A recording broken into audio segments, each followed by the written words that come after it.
अपना छोटकी बहिन से हमारा सेट करा दाना।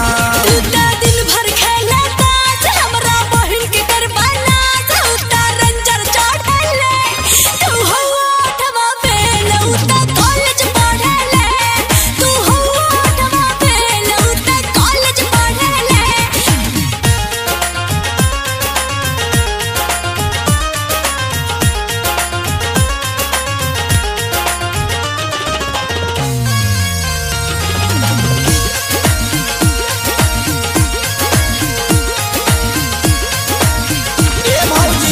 उमड़ल जवानी लेके घूमेली राह में कहिए से मुँह तनी उनका हो डाह में।